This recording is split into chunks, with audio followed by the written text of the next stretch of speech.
¿Qué tal?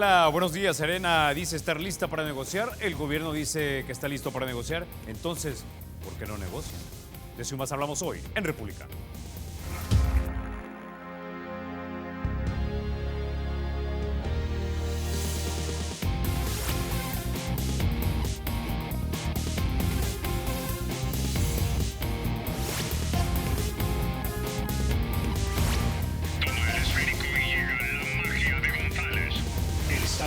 Será siempre libre e independiente y no será jamás el patrimonio de ninguna familia ni persona.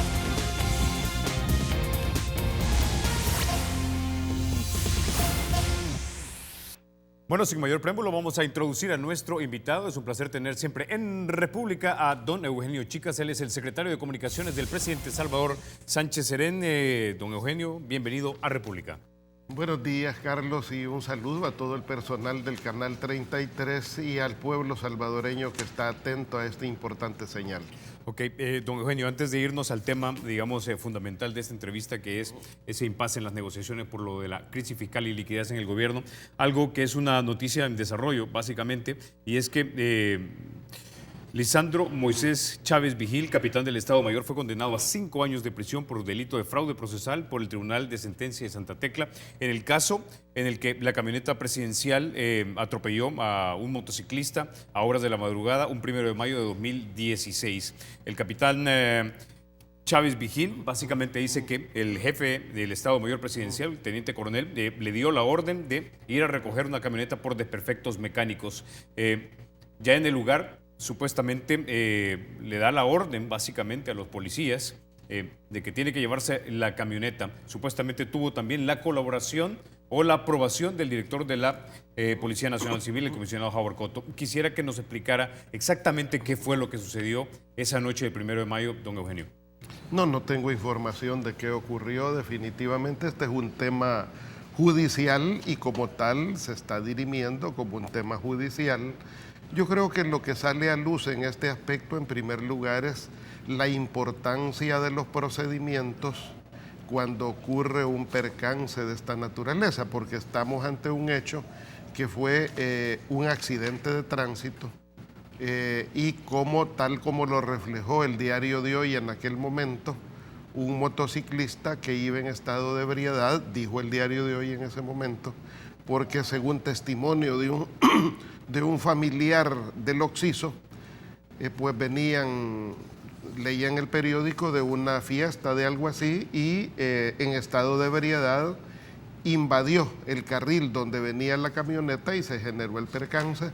Eso, por lo tanto, quedó sumamente dirimido de que había sido estrictamente un accidente, y luego lo que viene es un tema de procedimientos donde, de acuerdo al seguimiento judicial, pues fue impropio, fue inadecuado mover el vehículo del lugar del siniestro, y a partir de ahí hay todo un procedimiento judicial en el que pues quien ha operado en este caso es la Fiscalía, el sistema de justicia, y nosotros como gobierno somos respetuosos en ese sentido de las sentencias judiciales. Será el propio afectado el que, me imagino, determinará acudir a la Cámara en una resolución de esta naturaleza, pero insisto, en lo que está de por medio es un tema de procedimientos que es muy importante. Además es muy importante que se debe de respetar y cumplir. Ahora, no deja de quedar la impresión de que en este caso, por lo menos, nuevamente la cadena se revienta por el grillete más débil. Es decir, el capitán aparentemente solo cumplía órdenes, ni siquiera viajaba con la comitiva, sino que fue despachado hacia este lugar. Por eso insisto de que el tema parece ser un tema de procedimientos y como tal corresponde a sede judicial dirimirlo. O sea, esto de ninguna manera es un tema político, tampoco es un tema de Estado, ha estado plenamente en manos del sistema judicial. Sede fiscal, en nuestro caso, en este país, tiene mucha independencia, el ordenamiento judicial también. Entonces, por lo tanto, no nos cabe duda de que tendrán que actuar las instituciones y cada quien, cuando se siente afectado por una resolución de esta naturaleza, el propio ordenamiento jurídico le da los mecanismos de alzada para poder acudir a instancias superiores. Ahora, el conductor de la camioneta aparentemente concilió con ¿qué nos puede decir con las víctimas? ¿Qué nos puede decir usted del conductor de la camioneta? No lo conozco, definitivamente no lo conozco, es parte de los miles de trabajadores que están en el Estado y de acuerdo a lo que se señala judicialmente, si concilió, pues es el mecanismo que tiene establecido la ley para este tipo de casos.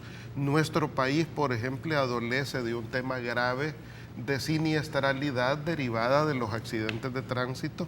Estamos teniendo en este caso un promedio de 1.000 fallecidos o más de 1.000 fallecidos anualmente por accidentes de tránsito. Hoy estamos sufriendo un alza todavía más considerable. Por lo tanto, la legislación establece ese tipo de procedimiento. Ahora, don Eugenio, usted entenderá que muchas personas de repente no consideren que es completamente creíble su afirmación de que no conocía a esta persona debido a que las camionetas de casa presidencial, intuyo yo que no cualquier persona las puede conducir. O sea, cada quien tiene asignados los vehículos que le corresponden. ¿Qué hay de las versiones de prensa que dicen que un pariente del presidente podría haber ido en esa camioneta? Eso lo ha tenido en manos la sede judicial y si hubiera sido así ya lo hubieran establecido como tal. Creo que nosotros, ni tú ni yo, no dudamos de la independencia del fiscal, de la independencia también de la Corte Suprema de Justicia, del sistema de jueces del país. Por lo tanto, en temas como este yo creo que la especulación es inoficiosa, pues lo importante es dejar actuar las instituciones del Estado, porque, insisto, son las que tienen la capacidad de dirimir lo que puede ocurrir en esos casos. Para cerrar este punto, señor secretario, el presidente Sánchez Serén obviamente se dio cuenta de esto cuando ya se hizo totalmente público, pero la pregunta es si él de alguna manera sancionó o aprobó el procedimiento en el que, a través del cual se retiró la camioneta del sitio del accidente. No, el presidente no tiene que ver en ese tipo de hechos, o sea, ese tipo de hechos corresponden a las diferentes jefaturas y por eso ha sido la sede fiscal la que ha dado seguimiento en ese caso.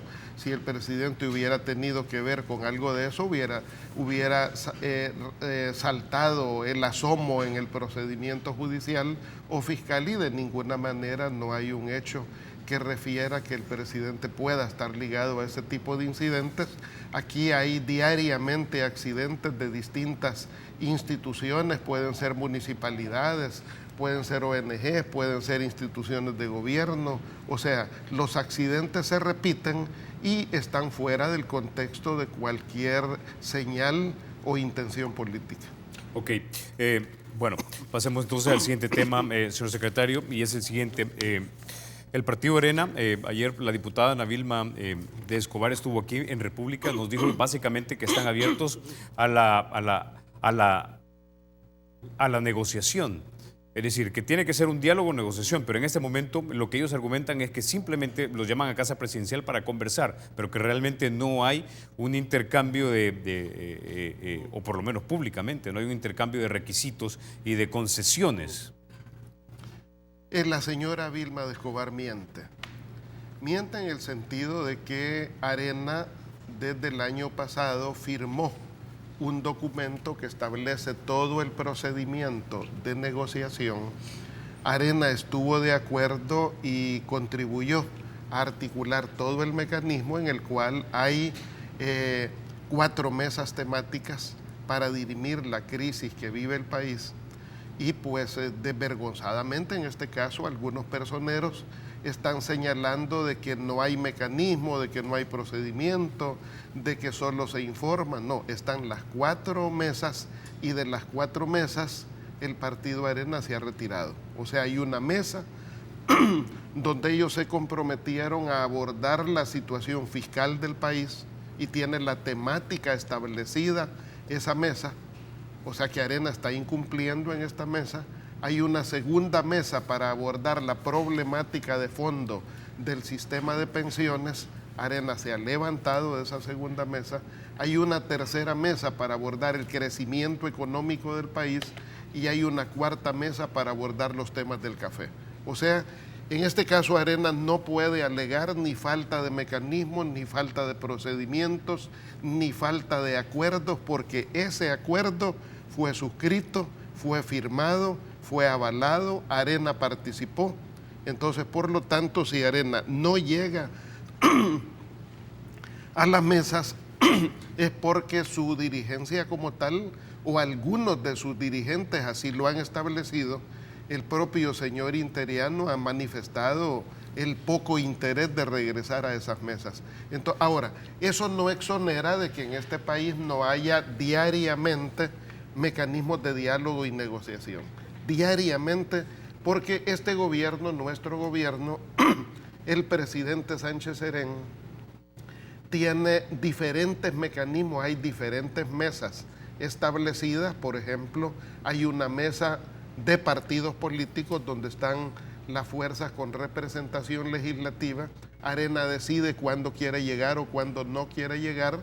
Estuvo presente en la convocatoria de anteayer. Hay otra mesa, por ejemplo, con la Asociación Nacional de la Empresa Privada, ANEP. Hay mesas con las distintas gremiales, por ejemplo, producto de ello, por ejemplo, con la gremial de la construcción, por ejemplo, con Casalco, se pudo trabajar el acuerdo de días recientes donde se les otorgó los 147 permisos, licencias para construcción, debido a que habían cumplido los requisitos, y eso muestra de que hay un diálogo fluido con esa gremial. Están funcionando, por ejemplo, las mesas. La mesa esta de seguridad, por ejemplo, el Consejo Nacional de Seguridad funciona ordinariamente con todas las fuerzas políticas. Ese es un espacio de diálogo y negociación. También la mesa, el Consejo Nacional para la Educación, el del Crecimiento Económico, el de la Sustentabilidad. O sea, en este país, este gobierno diariamente tiene distintos mecanismos de diálogo y negociación con fuerzas políticas, con fuerzas sociales y con agrupamientos económicos, con los banqueros. Periódicamente también hay reuniones para tratar temas que tienen que ver con la esfera de acción de este gremio tan importante para el país, como es el sector financiero bancario. Entonces, los únicos que no han cumplido, que se han exonerado, que se han retirado de estas mesas, es el Partido Arena. Ok. Antes de continuar, don Eugenio, quisiera que escucháramos lo que dijo precisamente sobre este tema de quién cumple o quién no cumple la diputada Ana Vilma de Escobar y también el presidente Mauricio Interiano del Partido Arena. Escuchemos. Pero lo principal es que tenemos que tener un diálogo sincero.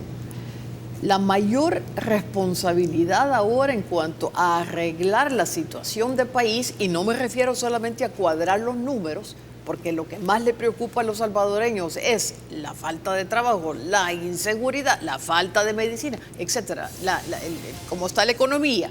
No es solamente cómo cuadro las cifras, es ver cómo mejoro la situación del país. Entonces, necesitamos que ese diálogo del gobierno sea sincero. Mientras no haya cumplimiento no podemos seguir avanzando. No vamos a acompañar nosotros medidas si no vemos primero que realmente el gobierno se esté tomando medidas de austeridad. Reducción de gastos donde no le afecte a los salvadoreños, si espacios hay. Bueno, a eso sumémosle que ayer también mismo le pregunté al vicepresidente de la Asamblea, el diputado Francisco Merino, si el FMLN era mal cumplidor de acuerdos. Y él lo dijo claramente, sí, son malos cumplidores. Y el mal cumplido, y por lo que habla Ana Vilma de Escobar, según nos dijo ayer en República, es que la razón por la cual se han levantado es que estaban acordando que iban a aprobar entre todos el presupuesto y una vez el FMLN tuvo la posibilidad de lograr la correlación en la Asamblea, ¡pum!, lo aprueba y básicamente dejan sin efecto los acuerdos de los que pudieron haber llegado.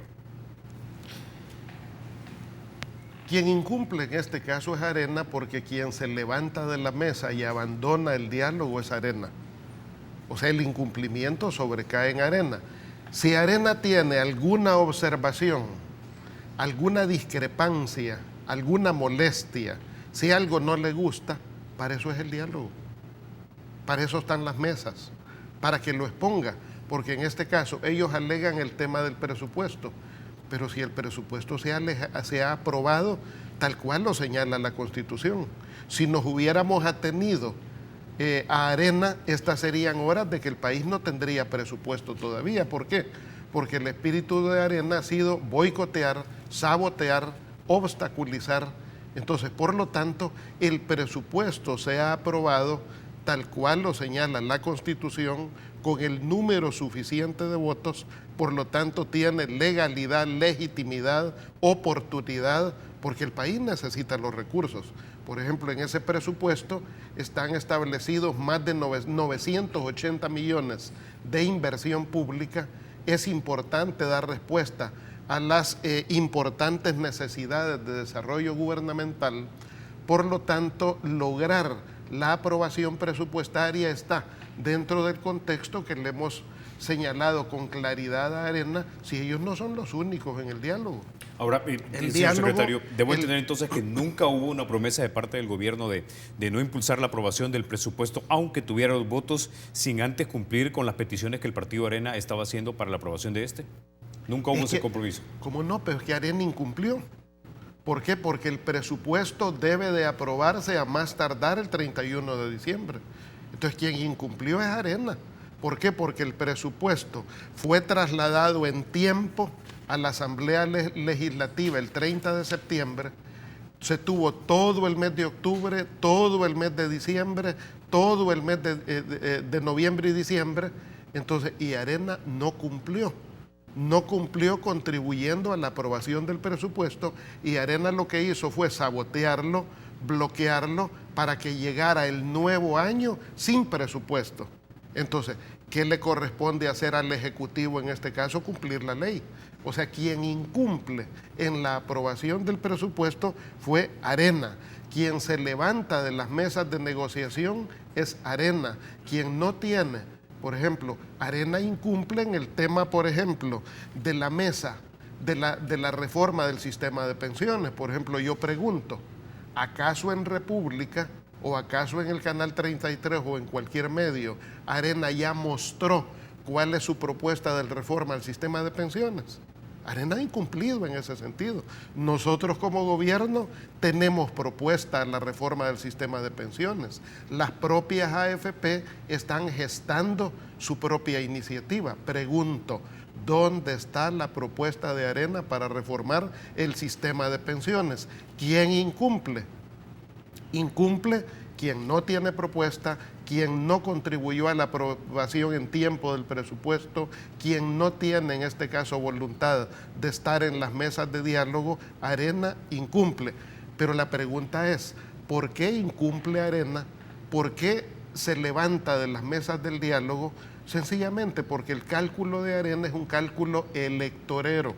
O sea, Arena le está apostando a generar crisis política en el país en la finalidad de generar problemas al gobierno y sacar de eso ventaja política para la siguiente elección. ¿No cree entonces usted que Arena es una oposición leal a la República? Bueno, Arena debe de ser leal al pueblo salvadoreño, debe de ser leal al pueblo salvadoreño. La gente le dio los votos para que sea la principal fuerza de oposición, y en esto, como en cualquier familia, debe de operar acuerdos. Por ejemplo, en este caso, el gobierno tenemos la responsabilidad de asumir propuestas, de tener iniciativas. Arena, como la oposición, en este matrimonio debe de contribuir sumando iniciativas también. Pero, ¿qué voluntad política expresa una fuerza cuando abandona el diálogo, abandona la negociación, no establece propuestas en la mesa? Dice la señora Vilma de Escobar sobre la seguridad, pero si este es uno de los mejores años en que venimos resolviendo persistentemente el tema de seguridad con la contribución de todas las fuerzas políticas. O sea, este gobierno ha demostrado que hay crecimiento económico sostenido. Venimos creciendo a tasas de 2.5%, hemos demostrado que hay capacidad para disminuir la criminalidad en un tema que por supuesto que es de largo plazo, pero donde las medidas extraordinarias y la confianza política que nos han dado y el trabajo conjunto con todos los sectores está dando resultado. Hay una reforma educativa, una ampliación del sistema educativo en marcha y tal como lo señalan los organismos financieros internacionales, lo que hay es un problema de liquidez de caja en el que Arena no quiere contribuir. Pero por si fuera poco, Arena no se puede desentender de los problemas del país. ¿Por qué? Porque alrededor del 70% de la deuda que este país está pagando en este año es deuda que fue contraída durante los 20 años de Arena. O sea, Arena no puede venir hoy a exonerarse porque la mayor tajada del endeudamiento que tiene este país se gestó en sus gobiernos. Por lo tanto, no puede exonerarse. Y segundo, porque el sistema de pensiones que ha fracasado no lo generó Mauricio Funes, no lo generó este gobierno. Ese sistema de pensiones se diseñó durante los gobiernos del partido Arena, entonces por lo tanto Arena hoy no puede exonerarse, no puede irresponsablemente incumplir su compromiso con el pueblo de ser un ente activo, participante en las soluciones que creó durante sus 20 años de gobierno. Ok, con esa idea vamos a la pausa. Ya regresamos, vamos a irnos a conversar precisamente acerca de cómo se aprobó ese presupuesto, si efectivamente iba balanceado o desbalanceado. Vamos por parte, esto no es así tan sencillo de comprender. Antes de irnos, vamos a contarle también que el Banco Promérica cuenta con 44 sucursales en todo el país. Usted también puede contactarlos a ellos en su centro de servicio al 2513 5000, 2513 5000. Ya volvemos.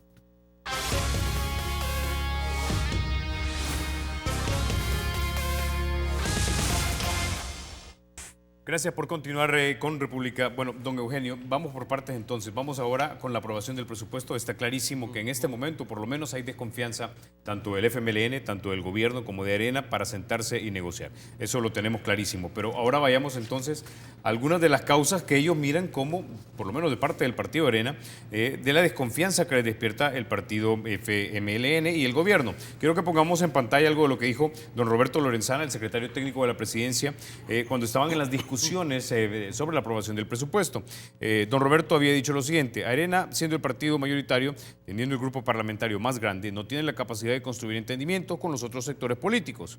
El presupuesto fue aprobado de la manera correcta y que el mismo es austero porque tiene una reducción en gastos, tiene bienes y servicios en instituciones estatales y también en las empresas autónomas. Luego, don Medardo González, coordinador del Frente, dijo lo siguiente. Escuchemos.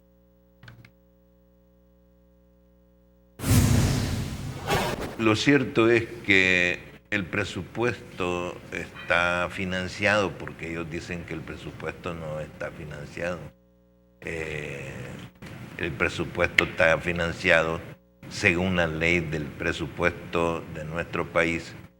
El gobierno está obligado a mencionar las fuentes de financiamiento, no necesariamente a presentar el monto exacto de dónde va a salir.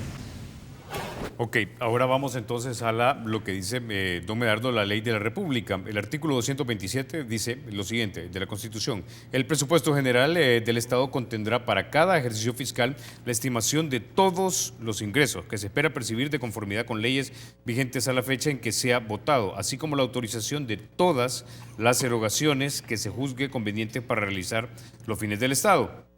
El órgano legislativo podrá disminuir o rechazar los créditos solicitados, pero nunca aumentarlos. El artículo es más grande, pero no deja lugar como para tonos grises esto, dice. La autorización de todas las erogaciones que se juzgue convenientes. 2 semanas después, entonces, nos encontramos con que se está pidiendo mayor endeudamiento, 282 millones de dólares, y todavía incluso hace falta pagar FODES, pagar el escalafón. Nos han suspendido las distribuidoras eléctricas la venta de energía a nuestro país. Es decir, hay muchas cosas que no estaban incluidas en el presupuesto. Entonces, da la impresión que el presupuesto, efectivamente, como mencionaban los críticos, no estaba financiado, don Eugenio. Falso, totalmente falso. Le explico por qué. Primero hay que destacar de que el problema de FODES que se tuvo y el problema del pago a las empresas de energía y el problema de pago a proveedores no tiene que ver en este caso con el presupuesto 2017, que es el instrumento que se aprobó. No, ese problema de la electricidad, de FODES y el pago a proveedores y los compromisos de deuda tiene que ver con el incumplimiento de Arena de haber dado los votos para lo que el mismo partido Arena estableció, que era los 1.200 millones que se traía acumulado del déficit presupuestario, de los 1.200, Arena solo dio votos en primer lugar para 550. Y en el documento de acuerdo, debes de tener memoria y los televidentes también, Arena se comprometió a un segundo paso para aprobar los restantes 650 millones, que es de donde se paga las deudas acumuladas del Estado, los proveedores, la deuda de electricidad y FODES. Es de esos 650 millones. Eso no tiene nada que ver con el presupuesto 2017. Por eso no podemos mezclar esas situaciones. O sea, esos problemas de pago tienen que ver con la liquidez que se debe de derivar del segundo capítulo del acuerdo que ha incumplido Arena, de 1.200 millones, donde solo dio tímidamente la decisión de los primeros 550 millones. Es decir, ahora bien, esta nueva deuda entonces que se había acordado y que el partido Arena, de acuerdo a usted, ha incumplido, era parte del acuerdo para suplementar dinero para el presupuesto que se aprobó en 2016. es correcto, porque veníamos arrastrando un déficit derivado de dos problemas: de la acumulación anual que ronda los 300 millones de dólares de déficit y de los 900 millones que desestimó la Sala de lo Constitucional. Eso es lo que nos juntó la masa de 1.200 millones. Y eso es lo que generó los atrasos que acumuló el país del año anterior. Pero insisto, eso no tiene nada que ver con el presupuesto 2017. Ahora bien, ¿qué pasa con el financiamiento del presupuesto 2017? Lo que ocurre es, cuando se presenta la iniciativa de presupuesto, el 30 de septiembre, ¿por qué estaba debidamente financiado al momento de la presentación de la estructura de presupuesto? Porque si recuerdas, y recuerdan los televidentes, se aprobó, previo a la presentación del presupuesto, se aprobó la reforma del FOP, del Fondo de Pensiones, y eso estableció el mecanismo legal de financiamiento para cubrir la deuda de pensiones, la reforma del FOP. Por lo tanto, en el momento en que el Ministerio de Hacienda presenta la iniciativa de presupuesto el 30 de septiembre, legalmente y técnicamente estaba financiado. Ahora bien, aquí es donde ocurre también un tema legal que es de gran valor, y es, primero hay que señalar, la reforma al FOP no es algo que nosotros nos inventamos como gobierno, es algo que creó Arena en el año 2006 en el gobierno del señor Antonio Saca. Fue Arena, con sus votos en la legislatura de aquella época, quien aprobó esa puerta, ese mecanismo de utilizar el FOP para financiar, para refinanciar el sistema de pensiones. Por lo tanto, al 30 de septiembre, cuando se entregue el presupuesto, este estaba totalmente financiado. La Sala de lo Constitucional desestima esa reforma y ahí es donde viene un impasse que tiene que ver con lo siguiente, un tema legal, que tú como abogado lo comprendes muy bien. Arena pretendía devolver el presupuesto y eso no lo contempla la ley, no está dentro de las facultades legislativas devolver una iniciativa de presupuesto, no está. La legislatura en ese momento solo tiene dos posibilidades: o aprobar o improbar la propuesta de financiamiento del Ejecutivo. No tiene más opción que digamos, no, se nos ocurre que la vamos a devolver. A ver, dígame, o sea, quienes son abogados saben, no puede un órgano de Estado, no puede un funcionario de Estado cobrar más atribuciones que la que expresamente le manda la ley. En las atribuciones legislativas no figura la regla jurídica de devolver un presupuesto. No figura. Entonces, ¿qué es el mecanismo que se genera? Y que Arena estaba consciente de eso. Primero, de que el presupuesto se puede aprobar con 43 votos porque así lo establece la Constitución y se aprobó con 49. Pero segundo, Arena mismo votó en la legislatura por el acuerdo político establecido en el cual se generan las mesas para tratar esos problemas, la mesa de la fiscalidad y la mesa de la reforma de pensiones. Y Arena incumple retirándose de esas mesas. Entonces, quien tiene la responsabilidad en este caso es Arena por no cumplir. Arena por no continuar en el mecanismo de diálogo. Don Eugenio, entiendo su punto. Ahora, quizás para hacer un par de precisiones en lo que afirmó usted de la ley del fideicomiso, es cierto, incluso eso se aprobó de una manera abiertamente opuesta a las intenciones del FMLN en aquel entonces. El doctor Héctor Dada también nos ha dicho que para él era inconstitucional. Si mal no recuerdo, un grupo de funcionarios incluido... no sé si el difunto Chafik interpuso una demanda de inconstitucionalidad del FOP. Por alguna razón, la anterior sala no hizo nada. Esta sala les avisó nuevamente que podía retomar el caso. Sin embargo, de acuerdo al magistrado Rodolfo González, aquí en República, nos dice que fueron ya los dirigentes del FMLN los que no quisieron darle seguimiento a esto, y lo que la lectura política que algunos le podrían dar era que ahora funcionaba para el gobierno de turno para seguirse financiando en el tema de las pensiones. Pero bueno, ese es un punto extra. Vamos a lo que usted estaba mencionando acerca de la aprobación del presupuesto de 2017.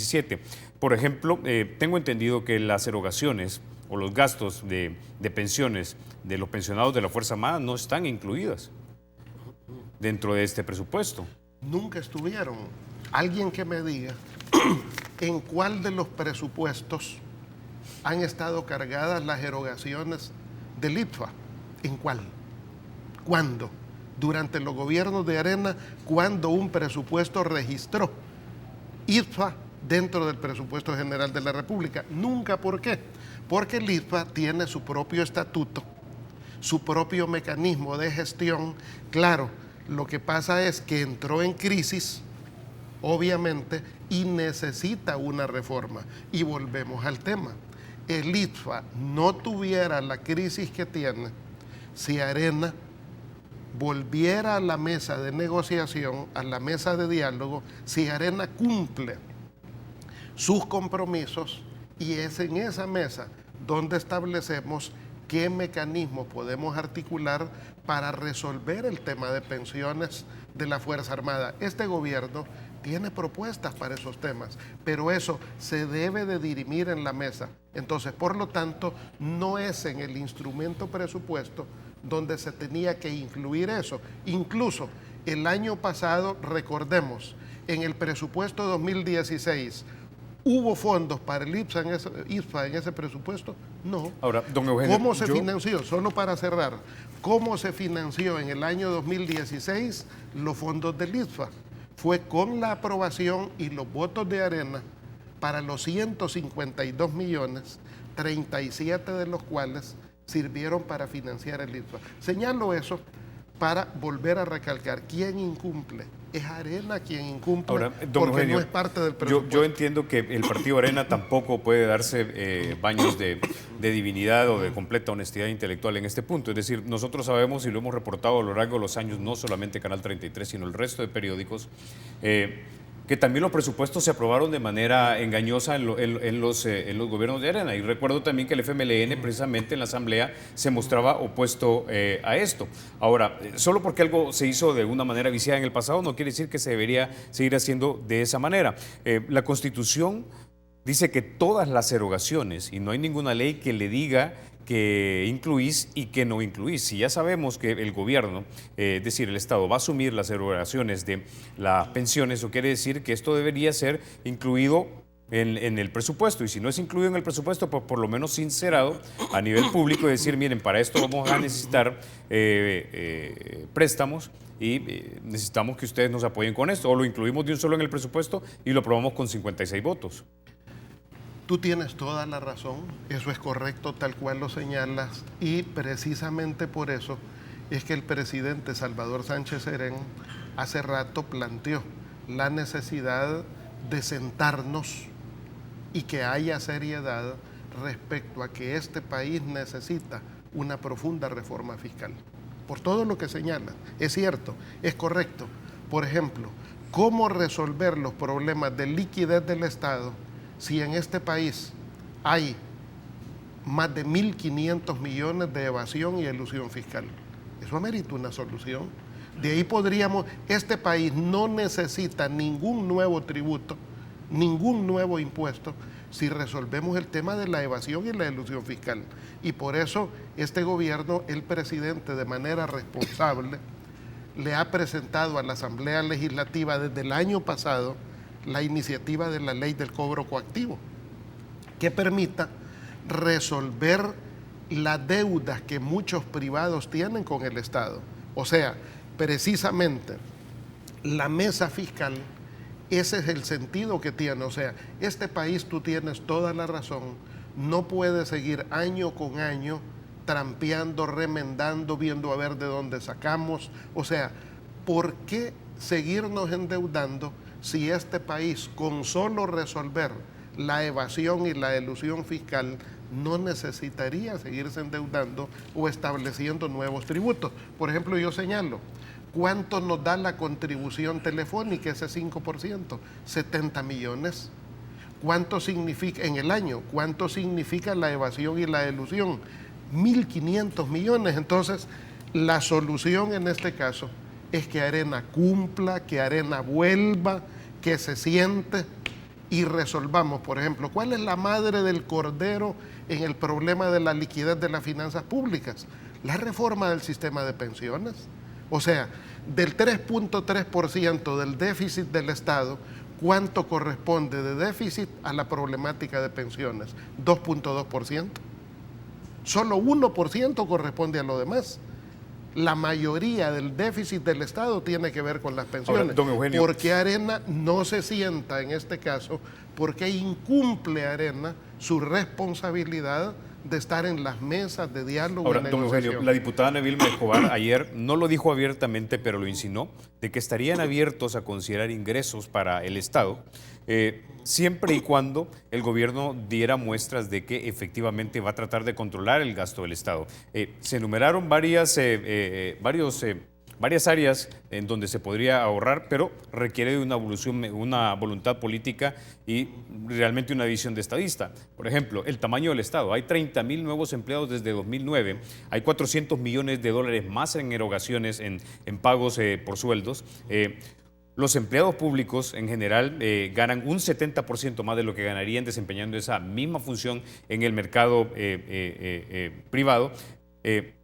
Sabemos también que las leyes del escalafón son irreales en este país, aprobadas de manera irresponsable, sí, ya lo sabemos, pero nadie pone, es decir, nadie del gobierno del FMLN veo que ponga todos esos temas sobre discusión, porque de repente no son buenos electoralmente, pero son cosas que tienen que tratarse. El sistema de pensiones, a mucha gente no le cuadra el sistema privado, y ya sabemos que necesitaríamos rendimientos de 11-13% para que las cuentas privadas fueran, digamos, rentables, que debería ser probablemente mixto, pero lo que no le cuadra a mucha gente es que quieren hacerlo mixto sin pagar la indemnización por los ahorros que se nacionalizarían. Es decir, tenemos también los despilfarros dentro del Estado, ya mencionamos algunos, plazas innecesarias, sobrepagos, camionetas, viajes, que en el gran esquema de las cosas tal vez usted me pueda decir, mire, eso no va a juntar ni 300 millones de dólares, probablemente, pero sería emblemático, sería simbólico y sería una muestra de voluntad de cumplirle al Partido Arena lo que le está pidiendo, que es apriétese el cincho. Una vez apretado el cincho, ustedes podrían decirle, bueno, es hora de bolsearse, señores. Fíjate, Carlos, de que Este gobierno es uno de los gobiernos más austeros en la historia política de este país y de los gobiernos que más recursos ha sabido economizar. Pero no solo eso. El presupuesto del gobierno de El Salvador, el presupuesto de la República de El Salvador, es de los presupuestos más pequeñitos de la región centroamericana en relación a nuestra población. Guatemala, por ejemplo, tiene un presupuesto arriba de los 9.000 millones de dólares. El nuestro es de 4.8. Honduras tiene un presupuesto de más de 8.000 millones de dólares. El nuestro de 4.8. Costa Rica tiene un presupuesto de más de 15.000 millones de dólares. El nuestro de 4.8. Panamá tiene un presupuesto de más de 12.000 millones de dólares. O sea, el Estado que menos presupuesto tiene en la región centroamericana después de Nicaragua es el Estado salvadoreño. ¿Ha crecido las plazas de trabajo del gobierno de El Salvador en este periodo?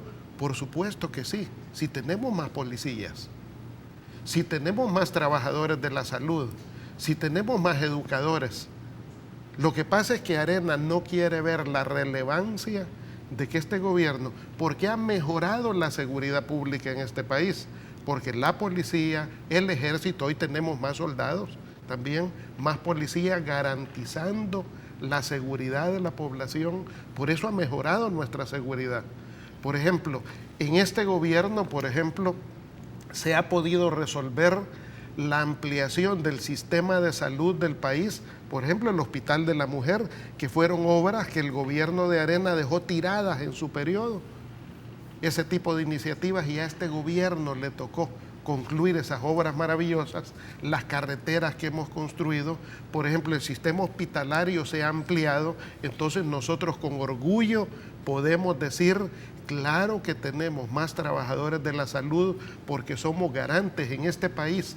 Por ejemplo, la salud de los niños, la nutrición de los niños ha mejorado. No tenemos mortalidad materno-infantil como la teníamos en los gobiernos de Arena porque hemos invertido correctamente Ahora, yo en salud. esto, entonces, por lo tanto, Eugenio, ese gasto se justifica plenamente. Pero uno de los últimos estudios que hizo el Banco Interamericano de Desarrollo sobre gestión pública en El Salvador, que medía en puntaje de 0 a 100 puntos, siendo 100 puntos el que tiene mayor efectividad en la gestión pública y 0 el que necesita mejorar, nos daba 10 puntos. Es decir, aumentamos la cantidad de personas, les pagamos muchísimo más de lo que ganaría en el mercado privado, pero seguimos saliendo reprobados en la gestión pública. Y de repente ese es un punto que habría que reconocerle al Partido Arena, de decirle, bueno, sí, tienen más presupuesto, sí, tienen más gente, pero de verdad le están dando mejores servicios a los salvadoreños. Y por eso es que los que no estamos ni de un lado ni del otro vemos y decimos, de repente estos tienen razón en este punto, pero también el FMLN tiene razón en decirle, ¿saben qué? El presupuesto que tiene este país y el nivel de ingresos vía tributos es todavía demasiado chico para las necesidades, pero tiene que haber muestras abiertas de parte, en este caso ustedes, porque son gobierno, decirles, ok, ¿cuáles son sus peticiones? Las vamos a anotar, nos vamos a socar el cincho, pero una vez después de esto se van a tener que bolsear porque no va a alcanzar. Veamos cuáles son las eficiencias de Arena. ¿Quién dejó la carretera Diego de Holguín en aquel momento tirada? Hoy la ruta Monseñor Romero, Arena. ¿Quién dejó el proyecto, por ejemplo, hospitalario, Hospital Nacional de la Mujer tirado? Arena. ¿Dónde está la eficiencia? ¿Quién, por ejemplo, dejó a los damnificados de los terremotos sin recursos porque el partido se los embolsó? Arena. Entonces yo creo que la eficiencia no es como me la estás planteando o como la pueden señalar algunos estudios. Lejos de eso, este gobierno ha avanzado en transparencia, ha avanzado en eficacia. Hoy es cuando tenemos el mejor sistema de pasos a desnivel, de ampliación de carreteras, de construcción de hospitales, de obras visibles, de mejoramiento de la educación, etcétera, cuando hay más eficiencia en la ejecución del presupuesto. ¿Cuál es el problema de este país? El problema de este país es que nos dejaron sumamente endeudados 20 años de gobierno de Arena. ¿Eso es una responsabilidad solo de Arena? No, es un tema de país. Yo creo que en este caso el tema es, como lo ha señalado el Banco Mundial, el Fondo Monetario Internacional, el problema de El Salvador es de liquidez y la liquidez depende de la capacidad de acuerdos políticos. Y los acuerdos políticos se alcanzan en la mesa. Por lo tanto, Arena debe de cumplir. Arena se levantó de la mesa, Arena debe de volverse a sentar en la mesa, porque no se vale. Hoy nos viene y nos sorprende con la campaña del primer paso. Si esto es un partido viejo, cuando Arena está hablando de dar con novatez el primer paso, este gobierno hemos dado miles y miles de pasos en estos 25 años desde la suscripción de los acuerdos de paz. O sea, Arena está tratando hoy de dar el primer paso. ¿De dónde y cómo? Este país no necesita novatez. En Arena hay gente responsable. En Arena hay gente con capacidad también. Nosotros creemos y nosotros apelamos en este caso a la gente más racional de Arena, a la gente más comprometida de Arena con los intereses del país, para que nos sentemos y negociemos. El pueblo salvadoreño se merece responsabilidad, seriedad. No quiero dejar de tocar este otro punto, don Eugenio. Es un tema que es apéndice de esto definitivamente, y es esta deuda que se tiene con las distribuidoras eléctricas de Guatemala. Ya la Asociación Salvadoreña de Industriales, a través de su presidente, el señor Javier Simán, debo decir, han dicho que existe la posibilidad de que se dé un racionamiento eléctrico en nuestro país, precisamente porque le debemos a los chapines. ¿De quién es la culpa? La culpa es de Arena, y te lo señalo por qué. ¿De dónde estaba previsto pagar ese remanente de deuda de los 650 millones que Arena no quiere aprobar? Y por eso Arena huye, corre de las mesas de negociación, porque le huye a su responsabilidad. O sea, esos temas deben de resolverse en la mesa. O sea, si Arena vota por los 650 millones, inmediatamente se termina de pagar ese tipo de deudas. Por lo tanto, el bloqueo que tenemos es de Arena. Si Arena se comprometió con los 1.200 millones en 2 tramos, que ellos creen que hay cosas que no han caminado, para eso sirve la mesa. O sea, los temas no los vamos a dirimir públicamente, los debemos de abordar en la mesa de negociación. Tengo una pregunta más. ¿Están verdaderamente dispuestos a revisar todos y cada uno de los gastos que tiene el Estado salvadoreño para, con solvencia y total honestidad intelectual, le digan al partido de Arena: ya nos socamos el cincho lo más posible? Pero no decirle de entrada: ya no tenemos de dónde socarnos. En primer lugar, fue por eso que este gobierno y el presidente, cumpliendo esos compromisos, asumimos el principal reto que nos puso Arena. Arena nos dijo: queremos una ley de responsabilidad fiscal. La aprobamos. La ley de responsabilidad fiscal es la que tiene las reglas, los mecanismos, los compromisos que van a asegurar los mecanismos de austeridad para este gobierno y para las futuras administraciones. Eso fue lo que pidió Arena. Arena votó por esa ley de responsabilidad fiscal. Si votó, eso significa que está consciente de que esa ley tiene los mecanismos institucionales, ya no el discurso político, no, aquí no hablamos de discurso político, hablamos de mecanismos legales. Entonces, la principal demanda de Arena fue: llevemos a mecanismos de ley el ahorro y la austeridad.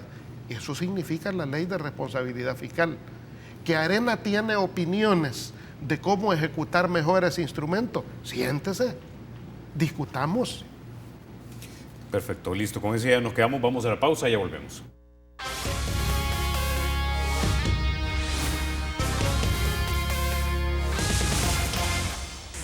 Gracias por continuar con República. Don Eugenio, llegamos al final. Muchísimas gracias por haber estado aquí con nosotros esta mañana. Muchas gracias, Carlos. Y gracias también al 33 y a los televidentes. Ok, ustedes, amigos, se quedan con la emisión matutina de Teleprensa con Rafa García y Mayela Mena. Soy Carlos Toledo. Gracias por vernos. Recuerden, la República es de todos y hay que cuidarla. Rafa, Mayela, buenos días. Buenos días, Carlos. Es viernes 17 de febrero. Gracias por